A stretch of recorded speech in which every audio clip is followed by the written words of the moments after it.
ಹರೇ ಶ್ರೀನಿವಾಸ. ಸ್ನೇಹಿತರೆ, ಚಾತುರ್ಮಾಸ್ಯದಲ್ಲಿ ಕೊಡ್ತಕ್ಕಂಥ ದಾನಗಳಲ್ಲಿ ಬ್ರಹ್ಮಾಂಡ ದಾನ ತುಂಬ ಶ್ರೇಷ್ಠವಾದದ್ದು. ಈ ಒಂದು ಬ್ರಹ್ಮಾಂಡ ದಾನವನ್ನು ಕೊಟ್ಟರೆ ಇಡೀ ಬ್ರಹ್ಮಾಂಡವನ್ನೇ ನಾವು ದಾನ ಕೊಟ್ಟಷ್ಟು ಫಲ ಸಿಗುತ್ತೆ ಅಂತ ಹೇಳ್ತಾರೆ. ಹಾಗಾಗಿ ಚಾತುರ್ಮಾಸ್ಯದಲ್ಲಿ ಪ್ರತಿ ದ್ವಾದಶಿ ಬ್ರಹ್ಮಾಂಡ ದಾನವನ್ನು ಕೊಡ್ಬೋದು ಸ್ನೇಹಿತರೆ. ಒಬ್ಬ ಮುತ್ತೈದೆಗಾದರೂ ಕೊಡ್ಬೋದು, ಬೇರೆ ಬೇರೆಯವ್ರಿಗಾದರೂ ಕೊಡ್ಬೋದು, ತೊಂದರೆ ಇಲ್ಲ. ನಿಮ್ಮ ಅನುಕೂಲ ನೋಡಿಕೊಂಡು ದಾನವನ್ನು ಕೊಡ್ರಿ. ಬ್ರಹ್ಮಾಂಡ ದಾನವನ್ನು ಹೇಗೆ ಕೊಡಬೇಕು ಅಂತ ನಿಮ್ಗೆ ಇವತ್ತು ತೋರಿಸ್ಕೊಡ್ತೀನಿ. ಬನ್ನಿ. ಈ ರೀತಿ ಒಂದು ಕೊಬ್ಬರಿ ಬಟ್ಲನ್ನು ತೊಗೋಬೇಕು. ಒಣ ಕೊಬ್ಬರಿ ಬಟ್ಲು ಹೀಗೆ ಇಡಿಯಾಗಿರೋದು ತೊಗೊಂಡು ಇದನ್ನು 2 ಹೋಳಾಗಿ ಮಾಡಬೇಕು, ಅಥವಾ ಮೇಲ್ಗಡೆ ಸಣ್ಣದಾಗಿ ಒಂದು ಹೋಲ್ ಥರ ಮಾಡ್ಕೋಬೇಕು. ಅಂದರೆ ಅದು ಮುಚ್ಚಲಿಕ್ಕೆ ಬರಬೇಕು, ಆ ರೀತಿ ಮಾಡ್ಕೋಬೇಕು. ನಾನಿಲ್ಲಿ ಸುಮ್ಮನೆ ನಿಮಗೆ ಡೆಮೋ ತೋರಿಸ್ತಾ ಇದ್ದೀನಿ. ಮನೆಯಲ್ಲಿ ಕೊಬ್ಬರಿ ಹೋಳುಗಳಿತ್ತು, ಕಟ್ ಮಾಡಿಸ್ಕೊಂಡೆ ತಂದಿರ್ತೀವಲ್ವ ಅಡುಗೆಗೆ ಅಂತ, ಅದರಲ್ಲೇ ತೋರಿಸ್ತಾ ಇದ್ದೀನಿ.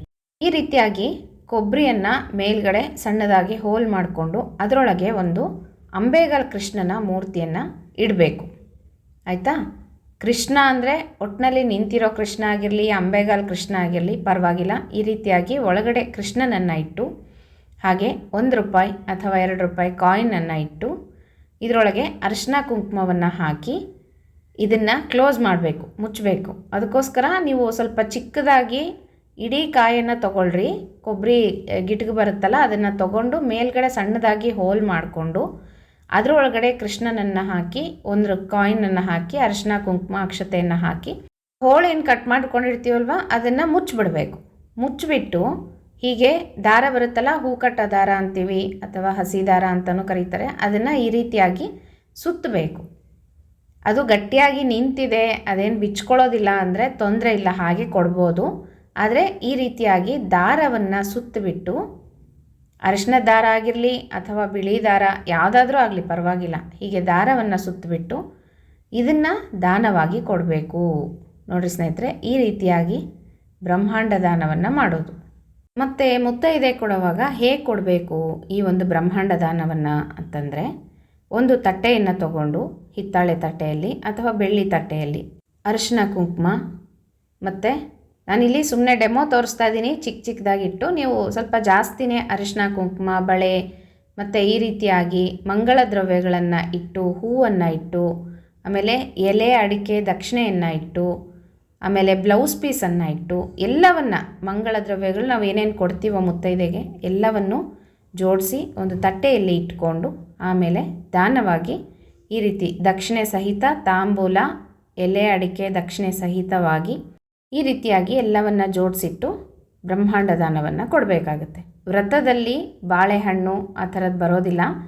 ಹಾಗಾಗಿ ನೀವು ಮಾವಿನ ಹಣ್ಣು ಸಿಕ್ಕರೆ ವ್ರತದಲ್ಲಿ ಕೊಡ್ಬೋದು, ಅಥವಾ ಈ ರೀತಿಯಾಗಿ ಬರೀ ಬ್ರಹ್ಮಾಂಡ ದಾನವನ್ನೇ ಕೊಡ್ಬೋದು ಸ್ನೇಹಿತರೆ. ಹೀಗೆ ಅರಿಶಿನ ಕುಂಕುಮ ಅಕ್ಷತೆಯನ್ನು ಏರಿಸಿ, ಹೂವನ್ನು ಏರಿಸಿ ದೇವರ ಮುಂದೆ ಇಟ್ಟು ಪೂಜೆಯನ್ನು ಮಾಡಿಕೊಂಡು, ನಂತರ ಮುತ್ತೈದೆಗೆ ಪ್ರತಿ ದ್ವಾದಶಿ ಈ ರೀತಿಯಾಗಿ ಬ್ರಹ್ಮಾಂಡ ದಾನವನ್ನು ಮಾಡುವಂಥದ್ದು.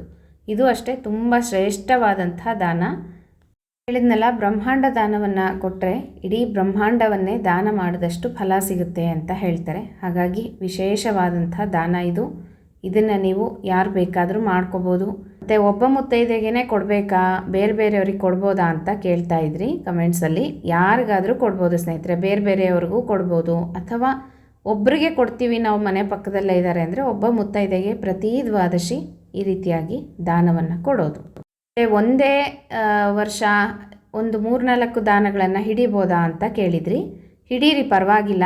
ಅಂದರೆ ಫಸ್ಟಿಗೆ ಕೊಡ್ತಕ್ಕಂಥವರು ಪ್ರಥಮವಾಗಿ ಅರಿಶಿನ ಕುಂಕುಮದಿಂದನೇ ಪ್ರಾರಂಭ ಮಾಡಬೇಕು. ಹಾಗಾಗಿ ಅರಿಶಿನ ಕುಂಕುಮ ಕೊಟ್ಟು ಬೇರೆ ದಾನಗಳನ್ನು ಕೊಡ್ರಿ, ಪರವಾಗಿಲ್ಲ. ಆದರೆ 3-4 ದಾನಗಳನ್ನು ಕೊಡ್ಬೋದು, ತೊಂದರೆ ಇಲ್ಲ. ಒಂದೇ ಸಲ ನಾವು ಒಂದಷ್ಟು ದಾನಗಳನ್ನು ಮಾಡ್ತೀವಿ ಅಂದರೆ ಮಾಡ್ಕೋಬೋದು. ಈ ರೀತಿಯಾಗಿ ಬ್ರಹ್ಮಾಂಡ ದಾನವನ್ನು ಯಾರು ಮಾಡಬೇಕು ಅಂತ ಅಂದ್ಕೊಂಡಿದ್ದೀರೋ, ಹೀಗೆ ಒಣಕೊಬ್ಬರಿ ಬಟ್ಲಲ್ಲಿ ಎಲ್ಲವನ್ನು ಇಟ್ಟು, ಕೃಷ್ಣನ ಪ್ರತಿಮೆ ಹಾಗೆ ಇಟ್ಬಿಟ್ಟು ದೇವರ ಮುಂದೆ ಇಟ್ಟು ಪೂಜೆಯನ್ನು ಮಾಡಿಕೊಂಡು ಇದನ್ನು ದಾನವಾಗಿ ಕೊಡೋದು. ಇನ್ನು ಗೋದಾನವನ್ನು ಹೇಗೆ ಮಾಡಬೇಕು ಚಾತುರ್ಮಾಸ್ಯದಲ್ಲಿ ಅಂತಂದರೆ, ಪ್ರತಿ ದ್ವಾದಶಿನೂ ಸಹ ಗೋದಾನವನ್ನು ಮಾಡಬೇಕು. ಪಂಚಲೋಹದ ಆಕಳುಗಳು ಸಿಗುತ್ತೆ, ಕರು ಇರ್ತಕ್ಕಂಥ ಆಕಳನ್ನು ತೊಗೊಂಡು ಬಂದು ಗೋದಾನವನ್ನು ಮಾಡ್ಬೋದು. ಶಕ್ತಿ ಇತ್ತು ಅಂತಂದರೆ ಬೆಳ್ಳಿಯ ಗೋದಾನವನ್ನು ಸಹ ಮಾಡ್ಬೋದು. ರಂಗೋಲಿಯನ್ನು ಹಾಕ್ಕೊಂಡು ದೇವರ ಮುಂದೆ ಒಂದು ಮಣೆಯನ್ನು ಅಥವಾ ಈ ರೀತಿಯಾಗಿ ಪೀಠವನ್ನು ಇಟ್ಟು, ಪೀಠದ ಮೇಲೆ ಒಂದು ತಟ್ಟೆಯಲ್ಲಿ ಅಕ್ಕಿಯನ್ನು ಹಾಕಿ, ತಟ್ಟೆ ಅಥವಾ ಬಟ್ಲು ಅದನ್ನು ಸಹ ದಾನ ಕೊಡಬೇಕು, ತಟ್ಟೆ ಸಮೇತವಾಗಿ ಕೊಡಬೇಕು. ಸ್ವಲ್ಪ ಅಕ್ಕಿಯನ್ನು ಹಾಕಿ ಅಕ್ಕಿಯಲ್ಲಿ ಈ ರೀತಿ ಗೋವನ್ನು ಇಡಬೇಕು. ನೋಡಿರಿ, ಕರು ಇರ್ತಕ್ಕಂಥ ಆಕಳನ್ನು ಈ ರೀತಿಯಾಗಿ ಅಕ್ಕಿಯಲ್ಲಿ ಇಟ್ಟು ಪೂಜೆಯನ್ನು ಮಾಡ್ಕೋಬೇಕು. ಗೆಜ್ಜೆ ವಸ್ತ್ರ, ಹೂವನ್ನು ಏರಿಸಿ, ದೀಪಗಳನ್ನು ಹಚ್ಚಿಟ್ಟು ಗೋಗ್ರಾಸವನ್ನು ನೈವೇದ್ಯ ಮಾಡಬೇಕು. ಗೋಗ್ರಾಸ ಅಂತಂದರೆ ಅಕ್ಕಿ ಮತ್ತು ಬೆಲ್ಲ. ನೋಡಿರಿ, ಈ ರೀತಿಯಾಗಿ ಒಂದು ತಟ್ಟೆಯಲ್ಲಿ ಅಕ್ಕಿ ಮತ್ತು ಒಂದು ಸ್ವಲ್ಪ ಬೆಲ್ಲವನ್ನು ಇಟ್ಟು ಅದನ್ನು ಹಸುವಿಗೆ ನೈವೇದ್ಯ ಮಾಡಬೇಕು. ನೈವೇದ್ಯ ಮಾಡಿ ಆ ಅಕ್ಕಿ ಬೆಲ್ಲದ ಸಹಿತವಾಗಿ ತಟ್ಟೆಯಲ್ಲಿ ಅಥವಾ ಬಟ್ಲಲ್ಲಿ ಏನು ನೀವು ಗೋವನ್ನು ಇಟ್ಟು ಪೂಜೆ ಮಾಡಿರ್ತೀರೋ ಆ ಅಕ್ಕಿ ಮತ್ತು ಗೋವಿನ ಸಹಿತವಾಗಿ ದಾನವನ್ನು ಕೊಡಬೇಕು. ಗೋಗ್ರಾಸ ಇಟ್ಟಿರೋದೇನು ದಾನ ಕೊಡುವಷ್ಟಿಲ್ಲ.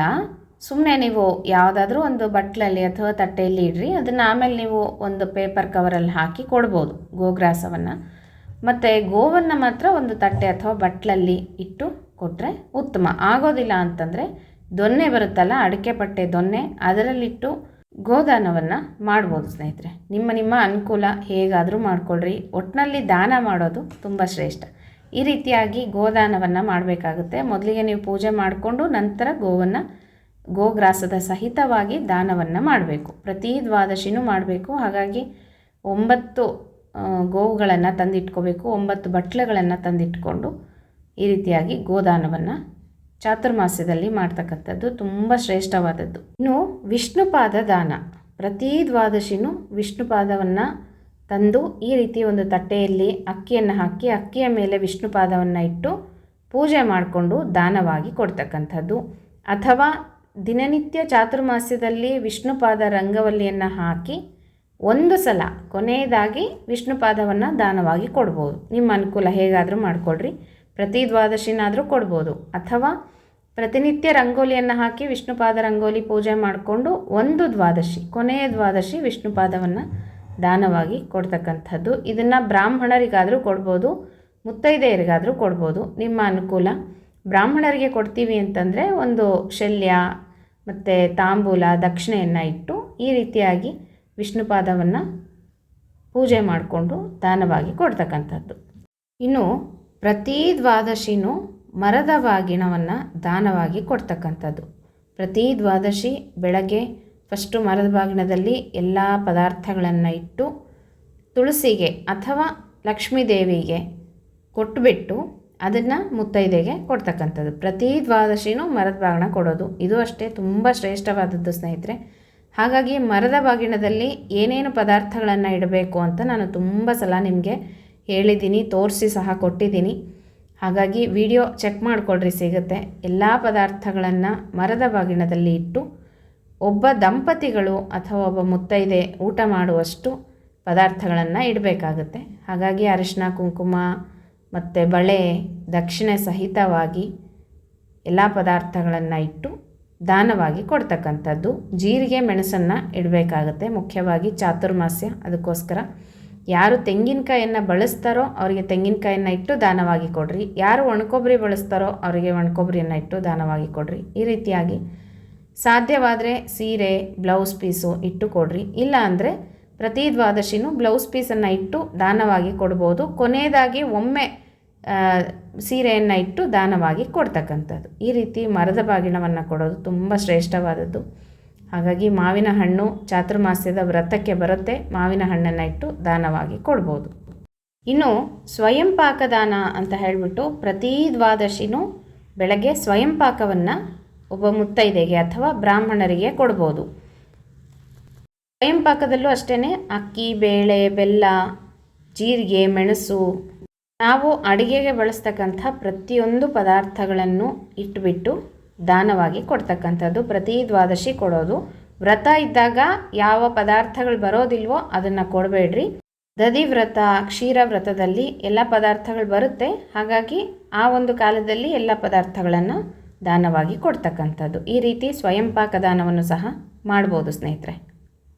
ಇನ್ನು ವಸ್ತ್ರದಾನವನ್ನು ಕೊಡ್ತಕ್ಕಂಥದ್ದು. ಪ್ರತಿ ದ್ವಾದಶಿ ಒಬ್ಬ ದಂಪತಿಗಳನ್ನು ಕರೆದು ಊಟಕ್ಕೆ ಹಾಕಿ ವಸ್ತ್ರದಾನವನ್ನು ಮಾಡ್ಬೋದು.